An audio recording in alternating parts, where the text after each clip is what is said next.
Hello everyone, this is Professor Roman. Let's continue the group theory lectures. I want to talk now about the issue of defining a group. As you know from previous lectures, groups arise in a variety of contexts.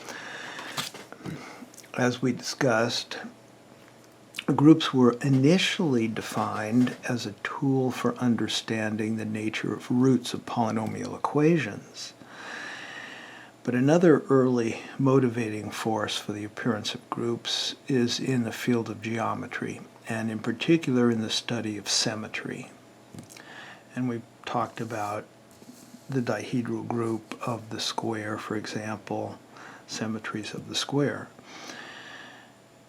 As we've also seen, groups make their appearance in diverse areas of mathematics, such as analysis, algebraic topology, number theory, coding theory, cryptology, and so on. Groups arise in various branches of the sciences: physics, chemistry, computer science, and even music theory, as I mentioned briefly, and linguistics. So that's quite a broad range of applications. But, and this may sound silly, but groups arise in group theory. And what I mean by that is, aside from defining a group for a specific application, or within the use of another branch of mathematics, groups, or families of groups, are often defined to address some theoretical question concerning groups themselves. And one of the most prominent examples of this is the question of determining all groups, as always up to isomorphism, of a certain order. And from this point on, I'm not going to repeatedly say up to isomorphism, so you can fill that in. So in fact, this question of determining all groups of a given order has quite a long history.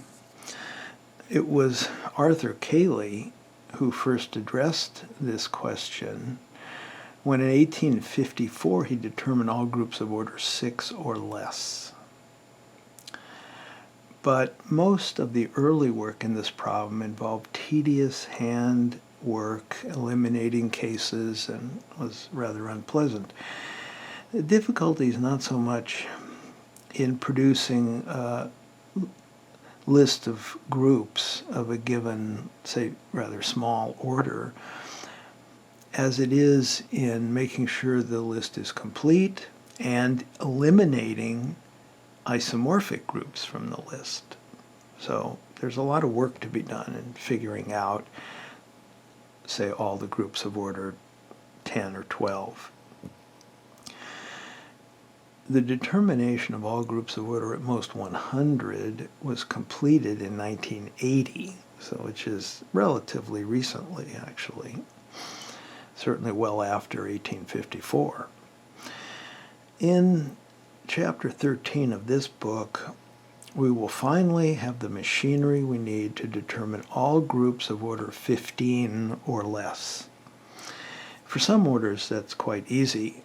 For example, it's not hard to see that there's only one group of any given prime order, and that's the cyclic group of that order. So the cases 1, 2, 3, 5, 7, 11, and 13 are easily dispatched. The most difficult case actually is order 12, and we will eventually be able to show that there are exactly 5 groups of order 12. And in fact, we've already encountered, more or less, 2 abelian groups, the direct product of cyclic groups C3, direct product with C4, C3, C2, C2. Although we have not explicitly shown that these groups are not isomorphic, so that's something you might want to think about now. We've also encountered the alternating group, A4, which has order 12, and the dihedral group, D12, of symmetries of the regular hexagon, which has order 12. It's the fifth group that's a bit more mysterious. It's a dicyclic group. It's one of a family of groups called dicyclic groups.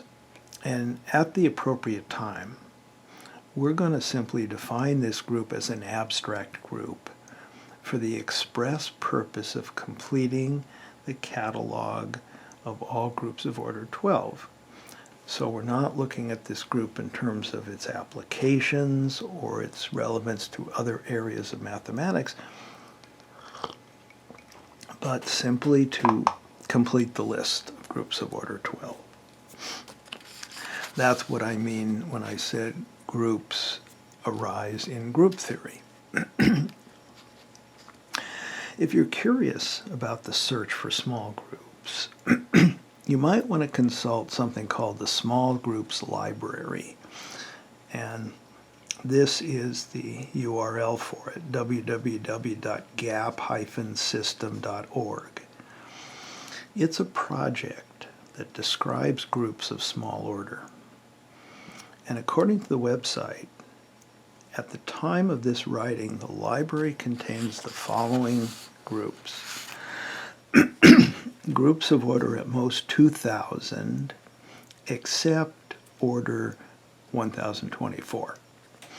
And there are, clearly, 432,164,062 such groups. Groups of cube-free order at most 50,000, and there are 395,703 of those. Groups of order p to the 7, where p is 3, 5, 7, or 11, and there's 907,489 of those. Groups of order p to the n for n less than or equal to 6 and p prime. Groups of order q to the np for q to the n dividing 2 to the 8th, 3 to the 6th, 5 to the 5th, or 7 to the 4th, and p a prime different from q. Groups of square-free order. Groups whose order factors into a product of at most 3 primes. Well, that's quite a list. The number of groups, excuse me, the number of groups of order at most 2,000 is obviously 49,529,484. I think I got that right. And what's interesting to note about these numbers is that the number of groups of order exactly 1024 is 49,487,365,422, which explains why these groups are not included in the list. And it also tells us that more than 99% of all groups of order at most 2,000 have order 1024. So I guess there's something really special about the number 1024. Of course, it is 2 to the 10, and maybe that has something to do with it.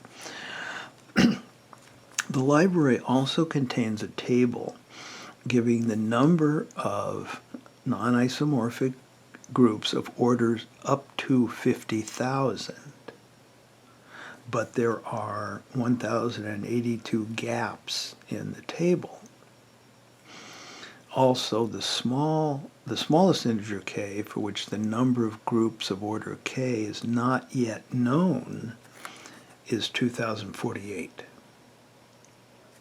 And I put this table here. This shows the number of non-isomorphic groups of order 20 or less. And if you look through here, you see a bunch of ones. Those would correspond, for example, to prime order groups. You see a few that seem to stick out. Here's 51, here's 52.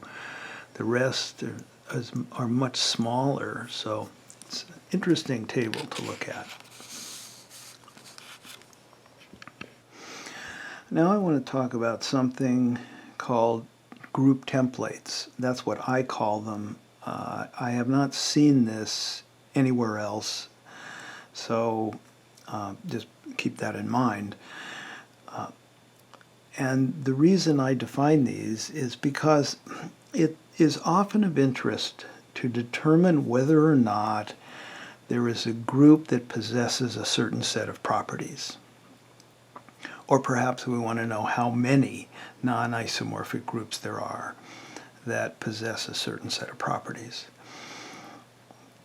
Now, it's important to realize that just because you write down a list of properties that you want doesn't mean there is a group with those properties. And oftentimes it's rather difficult to tell whether there is a group with those particular properties. So just as a simple example, here is a list of properties or specifications, if you want, for a, let's say, potential group. G. It's generated by two elements A and B. Its order we want to be 6. A squared is 1, B cubed is 1, and A equals B squared. Why would we want this particular set of properties? Well, probably we wouldn't, but when we get deeper into this, we'll see that that several famous groups are characterized by a set of specifications like this. So this is just a simple example. If these specifications are to hold for a group G, then there are two possibilities for the order of A. It's either 1 or 2. And there are two possibilities for the order of B, either 1 or 3. If the order of A is 1, that means A is the identity, and therefore B squared is also the identity, and therefore B, which can be written as B cubed, B squared inverse, is the identity. And so both generators are the identity, and that's okay. When we say a group is generated by two elements A and B, we don't preclude the possibility that A equals B or that either one or both are the identity. That's okay.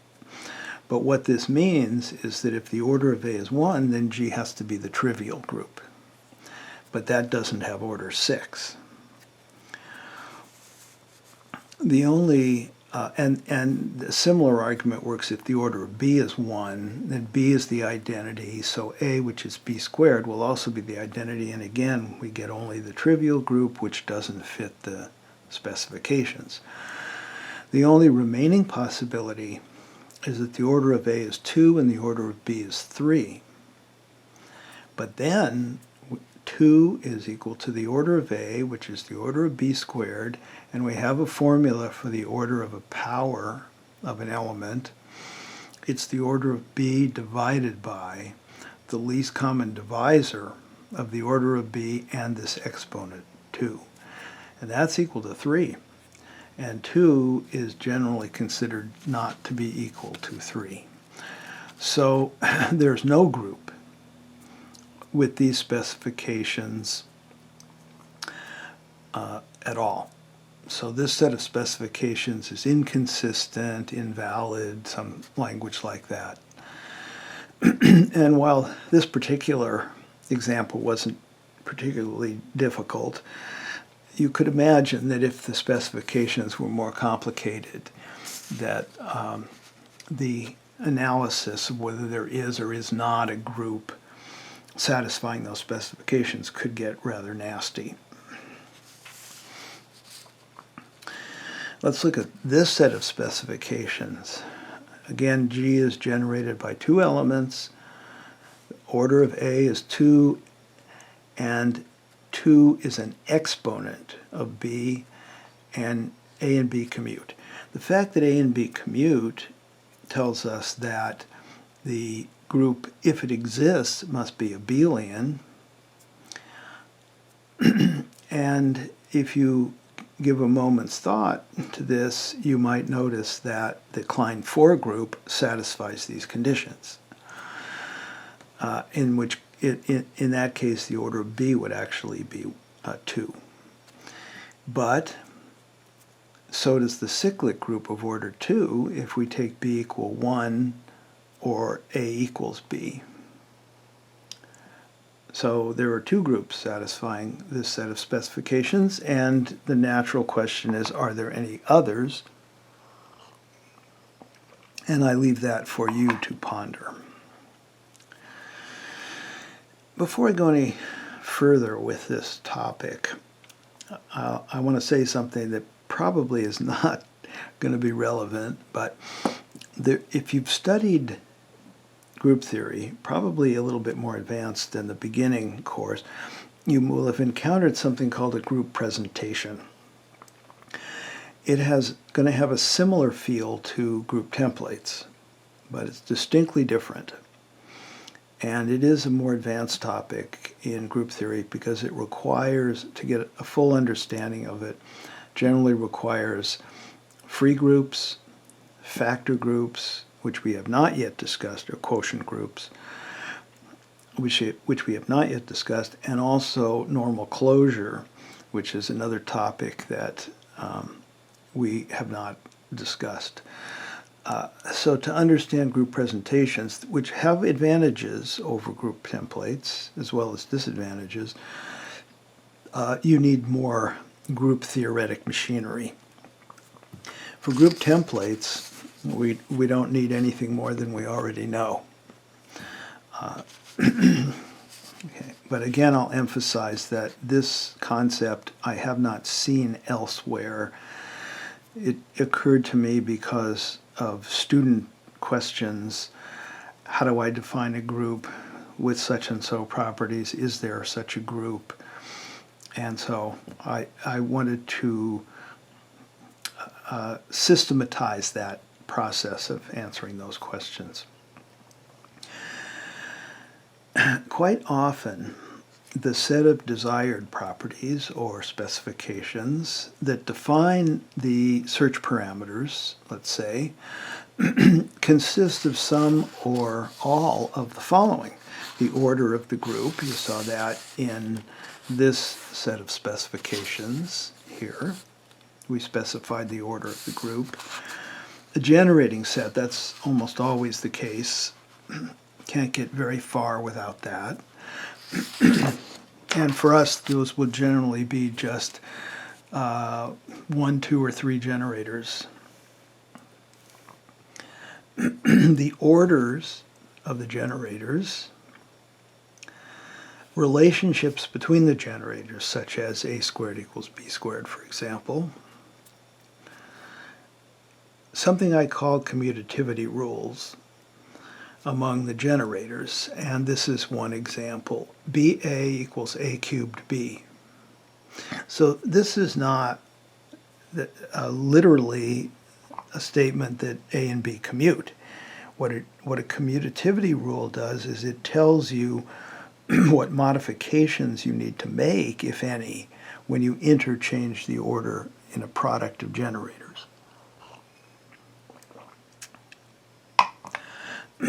Another way to write this kind of commutativity rule is as a conjugation rule. By moving the B to the other side, this says that the conjugate of A by B is A cubed. Now, as I mentioned, rules such as these may define more than one group. They may define exactly one group, always up to isomorphism, so I won't repeat that phrase again. Or they may define no groups at all. They may be inconsistent. So this set of specifications, for example, quite similar to one we did earlier. G is generated by 2 elements. The order of G is 4. The order of the elements is 2, the generators. And the group is abelian because AB equals BA. This uniquely defines the Klein 4 group. The cyclic groups do not fit this. The cyclic group of order 4 does not fit this pattern. This set of specifications, G, is generated by a single generator that has exponent 4. This defines the trivial group as well as the cyclic groups of order 2 and 4. That would depend on the order of A. It can be 1, 2, or 4. These specifications are inconsistent. They define no group at all because b squared equals a to the fourth, and a to the fourth is 1 because a has order 2, so b squared is 1, but the order of b is 3, so b cubed is 1, and that is a contradiction unless b equals 1. An element of, in fact, order 3 cannot have exponent 2. The exponents are all multiples of the order.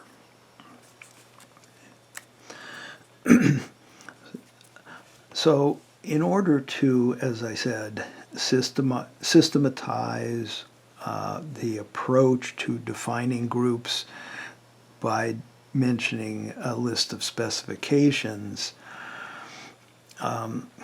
in order to systematize that process, I decided that the idea of a group template would be helpful. Okay.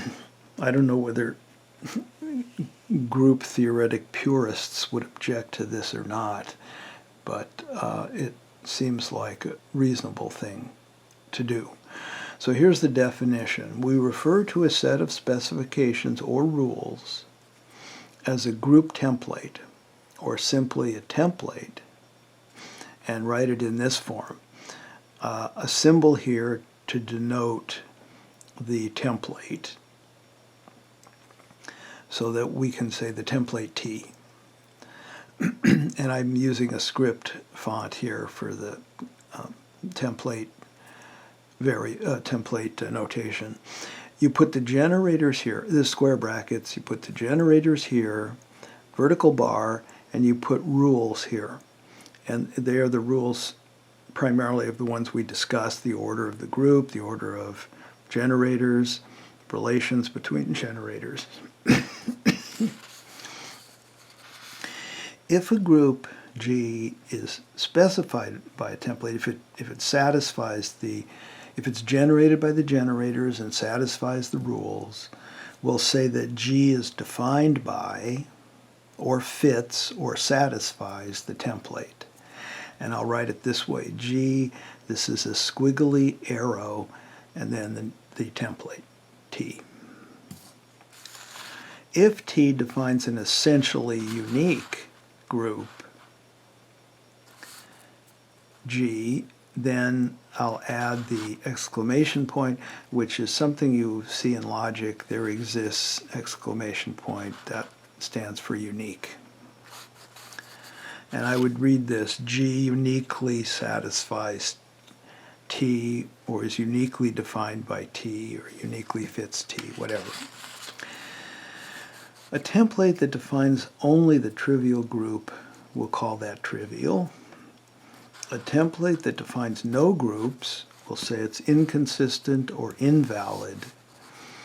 Otherwise, it would be consistent or valid. Two templates are equivalent if they are satisfied by the same groups. So if we give a name to a certain template, and we will, such as the dihedral template or the Quaternion template or the Klein template, then that name applies to all equivalent templates because they define the same groups. So, example, the specifications that we talked about earlier that are satisfied, uniquely satisfied by the Klein 4 group, looks like this. I use script K for the Klein, what's going to be the Klein template. Two generators, group has order 4, generators have order 2, generators commute. And because this template defines the Klein 4 group and no other groups, except those isomorphic, to the Klein group, I will call this the Klein template. Maybe I should have called it the Klein 4 group template, because I suppose Klein, there may be other groups that are identified by the name Klein. I don't know. But for us, this will be just fine, the Klein template. Now this template, K1, 2 generators, group order 4, but now A and B have exponent 2, not necessarily order 2, or at least it doesn't say they have order 2, and they commute. This also defines the Klein 4 group and no other group. So I will leave it to you to show these two are equivalent templates. And so by what we agreed to earlier, K1 is also a Klein template. Let me make some remarks about templates, general remarks.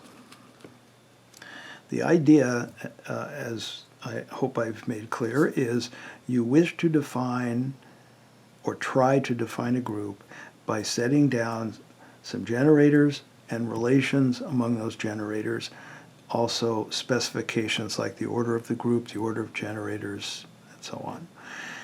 And you want to know, is there a group that has those properties, that fits those conditions? And you also may want to know, if there is a group, is there more than one group up to excluding isomorphic, non-isomorphic groups? Okay. Now, just because a group G is defined by a template T doesn't mean that G does not satisfy any other rules that are not explicitly included in the template. In fact, G will always satisfy any rules that are logical consequences of the rules given in the template. So sometimes when you see a template, you'll want to say to yourself, do these rules imply other rules that might help me determine whether a group fits the template or not?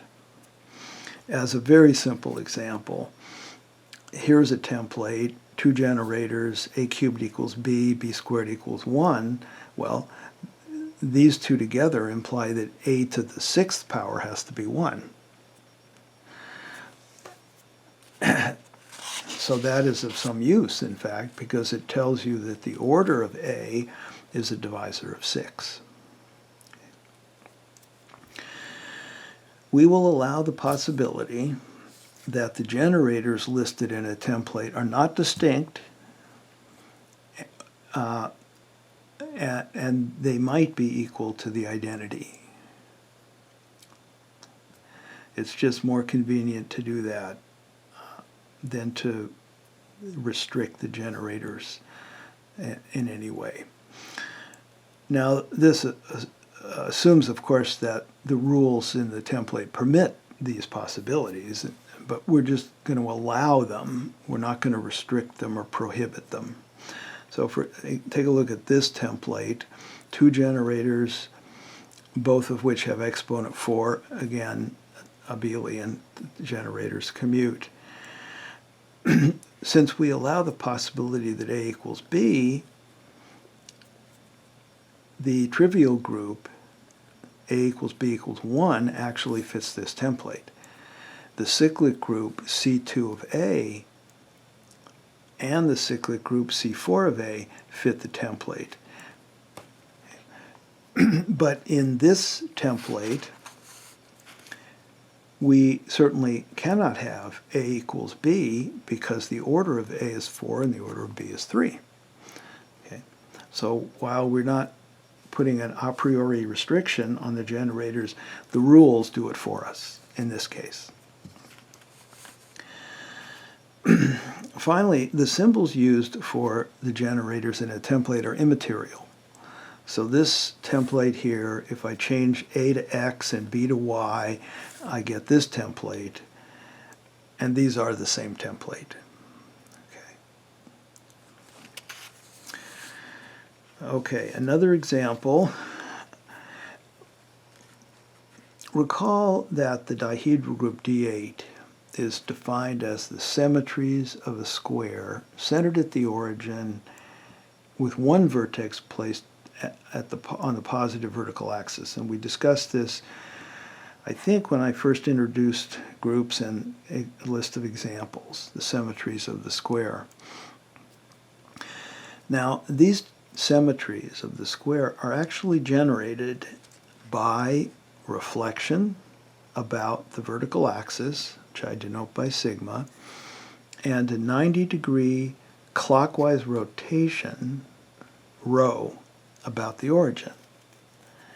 Both of those are symmetries, and it turns out that all symmetries of the square are generated by those two symmetries.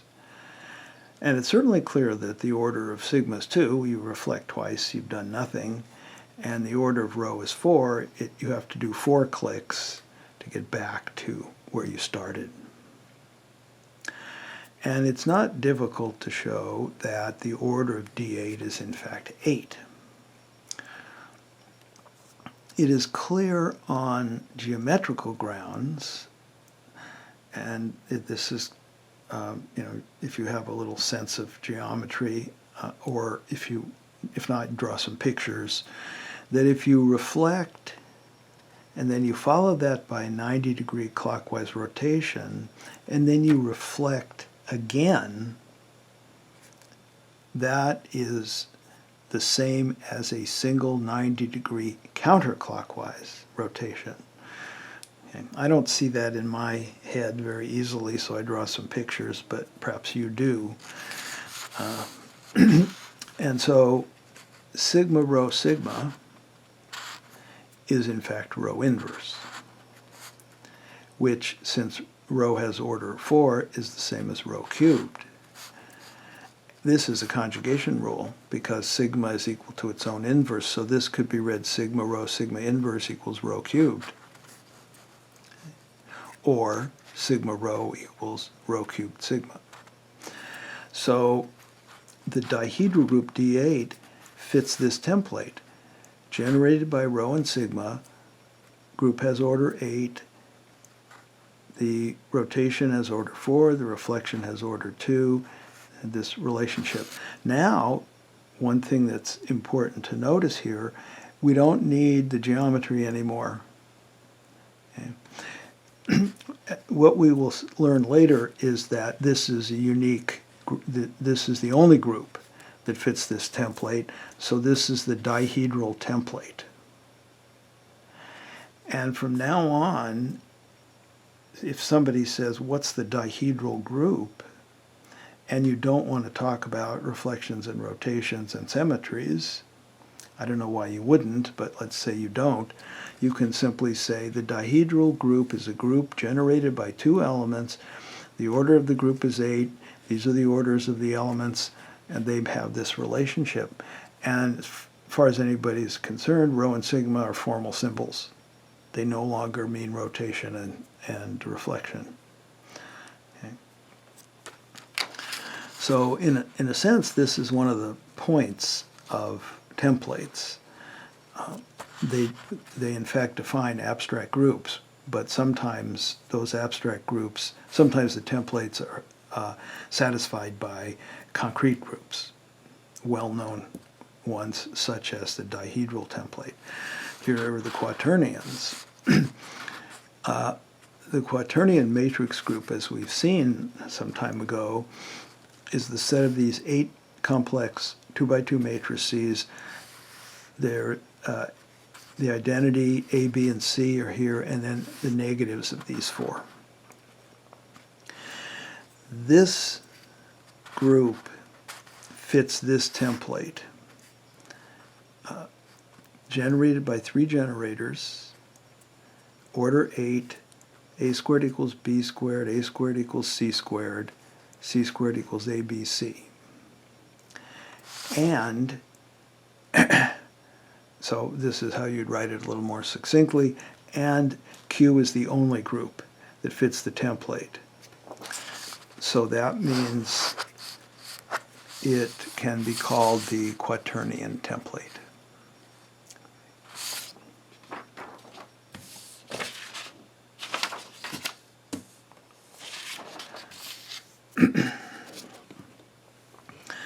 Another example, consider this template. Two generators, exponent of A is 2, exponent of B is 3, A equals B squared. We've seen already, we've discussed this, if a group G satisfies this template, then the order of A has to be 1 or 2, the order of B has to be 1 or 3. But if the order of A is 1, the group is trivial. If the order of B is 1, the group is trivial. And this one led to a contradiction, order of A2, order of B3. So this template is trivial. That was the point I wanted to make. If we stick order of the group equals 6 here, we get nothing. We have an invalid template. But without that condition, this is a valid template.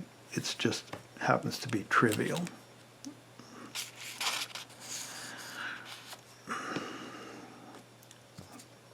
So let's talk about some of the features of commutativity rules. And a commutativity rule is a rule that looks like this. This is a basic commutativity rule. There are more complicated ones, which we'll see in a few minutes. These are very helpful in determining the groups that are defined by a given template, if any.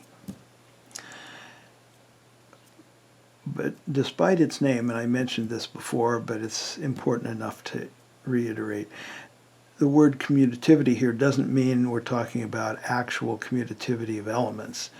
It's a rule that tells us what adjustments we have to make when we want to reorder a product. Perhaps I should have called it reordering rules, but that sounds kind of awkward. And as I also mentioned, a commutativity rule is often written as a conjugation rule. The reason is that it's easier to do algebra with this equation than it is with this equation. Oops. Okay. For example, if you want to raise this to the kth power, both sides, that's easy because inner automorphism, which is what we have here, B inverse conjugation, it's an automorphism. So if you want to raise this to the kth power, you just raise A to the kth power. It's B, A to the K, B inverse. No problem. Raise this, it becomes A to the T to the K. Okay.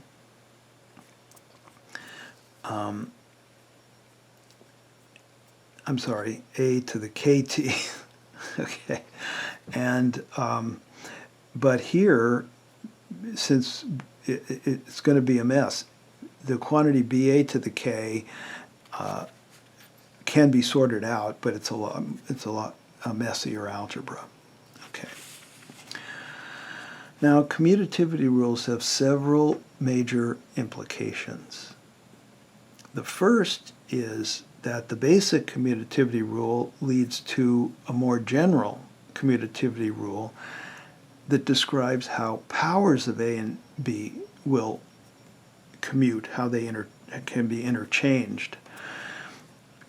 And so to get that formula, we start with the conjugation rule. And first we conjugate again both sides by B, and then again by B, and again by B. We do it J times, and it's going to look like this. B to the J, A, B to the negative J equals A to the T to the J. And I'll let you get from here to here. I would just conjugate once by B, maybe a third time, a second time, I guess, and see what it looks like. And then you can use induction to prove this. If I now raise this to the kth power, as I said before, this will be a to the k in the middle here, and the exponent of a gets multiplied by k. So I have this formula, and if I move the b to the negative j to the other side, I now have a formula, a commutativity rule, that says how to pass b to the j to the right of a to the k. And this is an important formula. What it says is that the power of b just goes across, no alterations. But something happens to the power of a, and that is the exponent gets multiplied by t to the power of j here, the exponent of b. Okay, so this k got multiplied by t to the j.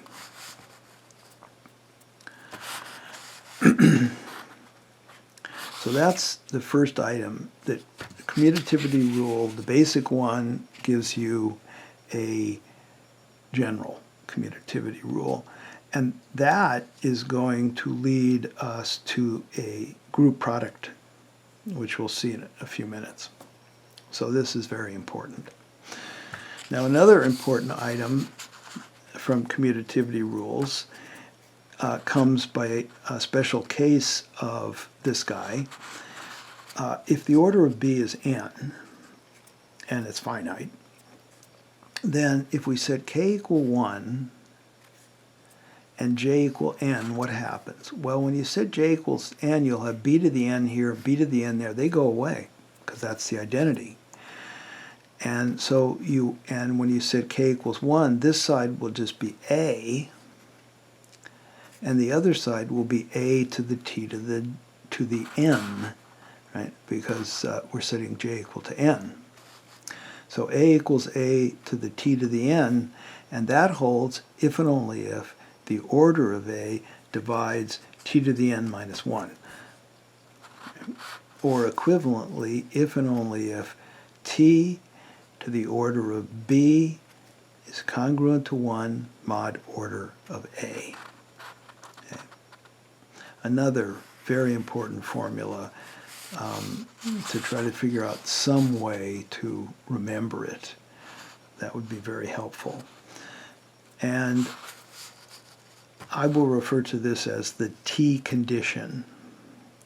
If you forget the T condition, you can always go back to the commutativity rule and plug in j equals the order of b to get rid of the b's, and then k equals 1 to get rid of some of the exponents here. And if you've forgotten the commutativity rule, you can always go back to the basic one and go through the algebra. But in some ways, it's simpler just to remember the rules. So any valid template that contains the basic commutativity rule must follow the T condition. The T condition must hold. Unfortunately, the T condition alone is not sufficient to guarantee that a template is valid. It's necessary for validity, but it is not sufficient. Certain rules can give us considerable information as to the possible underlying sets for any group that fits the template. So, for example, the specification order of x equals k, let's say x is a generator, implies that any integral power of x has the form x to the I, where I ranges from 0 to k minus 1. We can always bring the exponent into that range. So if a group G satisfies a template such as this, two generators, order of A is m, order of B is n, basic commutativity rule, and perhaps other rules,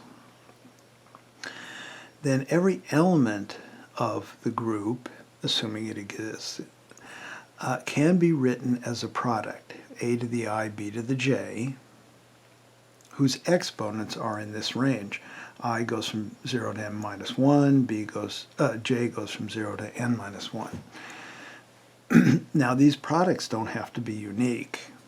But at least we've pared down the possible elements of the underlying set of the group, and we know there is at most m times n such elements. Here's an example of how the commutativity rule is used to express an arbitrary word in this form. I have b cubed a, b squared a. Now I'm going to start moving b's to the right. So I want to move b cubed across a, and that alters the exponent of a by multiplying it by t to the third power, t cubed. So a to the t cubed. B cubed comes across unaltered, but will combine with b squared to give b to the fifth. And then this a is just reproduced. Now we want to move b to the fifth across a here. So a turns into a to the t to the fifth, and b to the fifth comes across. And then we can combine the first two factors here, and then reduce modulo the order of a and the order of b. And that will give us an expression of this form. So what we can say then for this group is that its underlying multiset, and I use the word multiset because we don't know that the elements are distinct, its underlying multiset looks like this.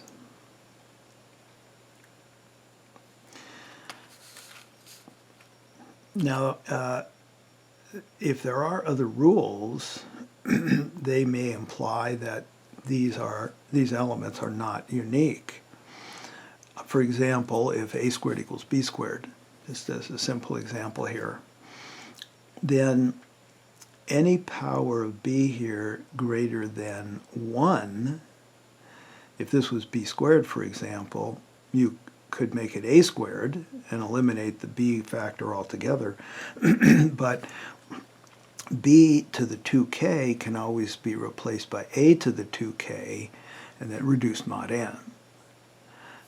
So you can limit the expressions here to power of a in this range, 0 to n minus 1, times either, well, that's it, either power of a or power of a times b. So now there are only 2m of those expressions. So we've reduced the multiset U down to still a potential multiset, so we have to say multiset, but of size 2m rather than nm. And other rules may cause further reductions. As I mentioned before, the general commutativity rule gives us a product rule. And it applies to the elements of this form, which we know we can produce. All elements can be written in this form. So here's a to the I, b to the j times a to the k, b to the l. Now the a to the I and b to the l just follow all the way through. What's really of concern here are the two middle factors, because they are out of order, so to speak, if we want something of the, let's see, it's the b, I should make it here, the b to the j, a to the k are out of order if we want to express this product as another element of this form, a to the I, b to the j. So we push b to the j past a to the k. We have a to the k times t to the j, b to the j. That can be combined. And then we can, I suppose I should have even said, we can then reduce here mod m and n. But this then is a rule that tells us how to multiply any two elements of the group. So it defines the group product. So you can see what's going on here. The commutativity rule is very powerful because it can help us zero in on the underlying set for any groups that fit the template. It takes some work because just in a first pass we get a multi-set, and then we have to see if the elements are distinct or not. So there's some work to be done there, but it is the commutativity rule is the road to determining the underlying set for the group, but also the group product. And when you have the underlying set and you have the group product, you have the group. So in particular, for example, if we get to the point where we know exactly what the underlying set is, not multi-set, but set, we know exactly what the elements look like, and we know exactly what the group product does. If this is uniquely determined, we know that the group is unique. So, example, returning to the Quaternion template, 3 generators, group has order 8, a squared equals b squared equals c squared equals abc. We like to show that, as I mentioned earlier, that the Quaternion group is the only group that fits this template. So suppose that H was a group that fit this template. Now, in analyzing a template such as this one, what we generally are looking for is the following information, some of which may be given to us explicitly in the template. Unnecessary generators. Perhaps here, any group that fits this template also will fit a template that has only 2 generators. And we'll see that that's the case in a minute.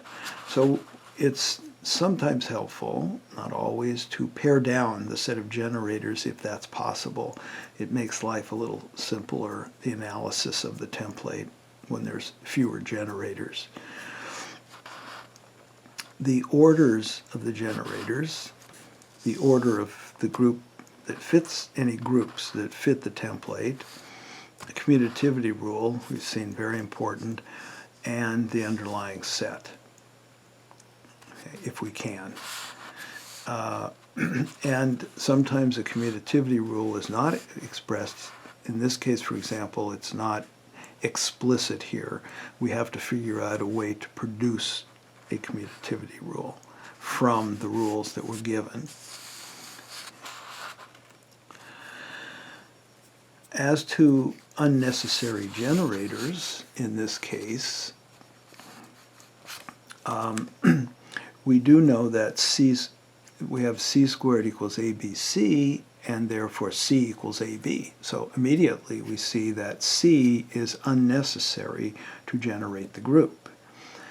Any word over the generators a, b, and c, you can pull out the c by sticking in ab. So you get a word over the alphabet AB. So here then is it's template Q1, which is equivalent to the original template, which we're hoping to show is a Quaternion template.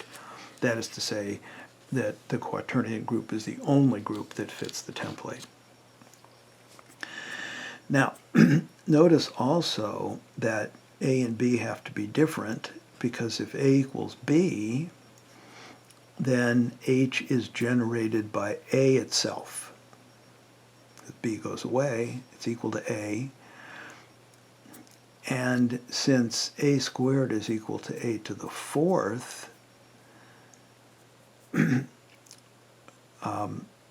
we get A squared equals 1, and the group H would have order at most 2. and that contradicts the order specified in the template.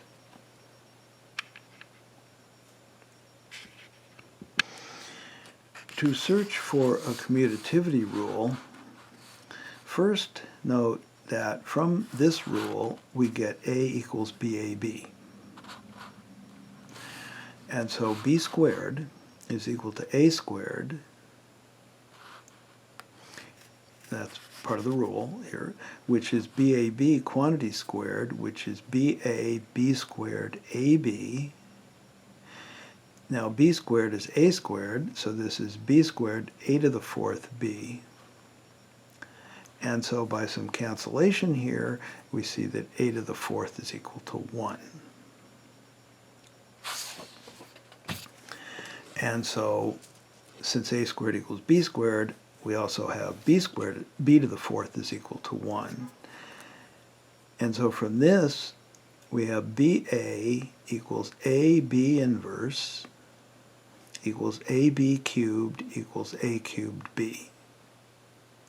And we have a commutativity rule. Now, using these properties of the generator, the two generators, we can write the elements of H, we discussed this already, in the form A to the I, B to the J, where I and J range from 0 to 3, because fourth power kills everything. But since we can replace B squared by A squared,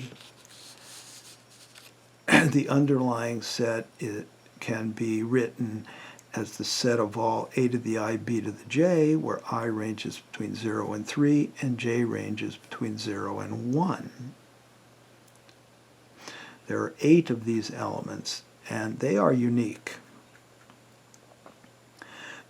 because the order of G is specified to be 8, or the order of H, sorry, specified to be 8. So if, as we are assuming, H satisfies the template, then this must be the underlying set for H. So any group that fits these templates we're hoping are Quaternion templates has to have this underlying set, and it has to have this commutativity rule, which means it has to have this group product.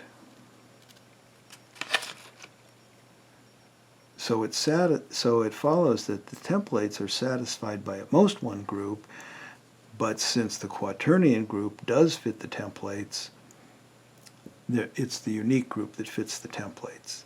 And that justifies the use of the term Quaternion template for these two templates.